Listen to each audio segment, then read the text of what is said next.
In a previous problem, we found that the psi of x and t for a particle of mass m that's forced to live between 0 and L in x is equal to square root of 6 over pi times the sum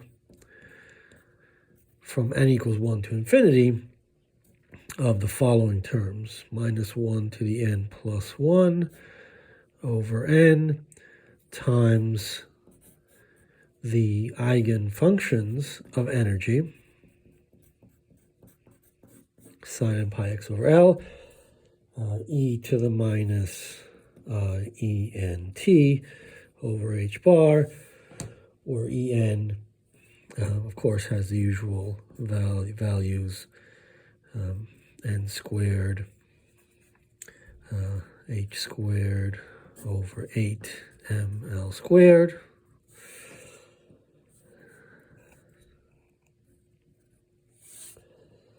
And let's get a sense of what this looks like by writing a few of these terms. So Cn, so this is a sum over these eigenfunctions with the time part associated with each term, where Cn is the square root of 6 over pi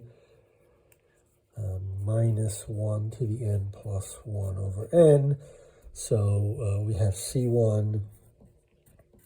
C1 is just square root of 6 over pi, because we have minus 1 to the second. That's just 1, and that's 1. So it's just square root of 6 over pi. C2 is square root of 6 over pi times minus 1 cubed. So minus 1 cubed over n, which is 2. So this is, that's a negative, so that's minus square root of 6 over 2 pi. So in absolute value, C2 is smaller than C1 by a factor of 2, right? And C3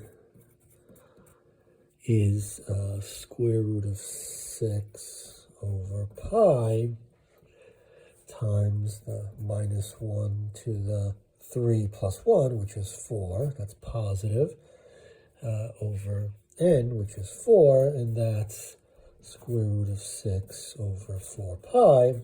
That's smaller than C2 in absolute value. And let's do C4. That's square root of 6 over pi minus 1 to the 5th. That's negative over 5, so we get minus square root of 6 over 5 pi, and so on. So you sort of get a sense that in absolute value, these quantities are getting smaller and smaller. We're weighing the lower energies more. So if we write psi of x and t, we'll write a few of the terms. We get square root of 6 over pi psi 1 of x. Let's just call this whole thing psi n of x. So because n is 1, it's psi 1 of x, e to the minus I e1 t over h bar. Then we have minus, where's the C2? It's right here. We have minus the square root of 6 over 2 pi. The psi2 eigenfunction, e to the minus I e2t over h bar, plus we have plus, where's our C3? The C3 is the square root of 6 over 4 pi. Psi 3 of x, e to the minus I e3 t over h bar. And if we do the C4, then we'll get, actually that's negative, so we get minus the square root of 6 over 5 pi psi 4 of x e to the minus I e4t over h bar plus dot dot dot, and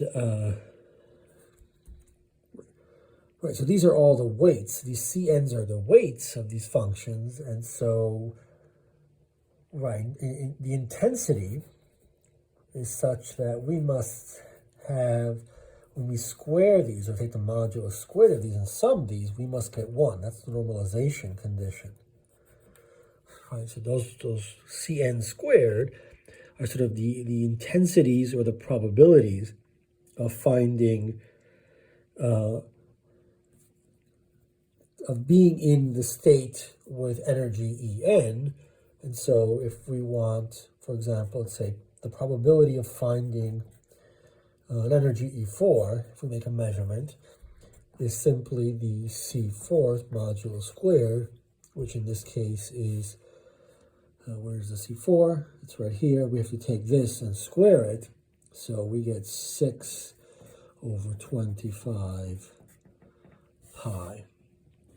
And maybe a quick check that all of these CNs have to be less than 1.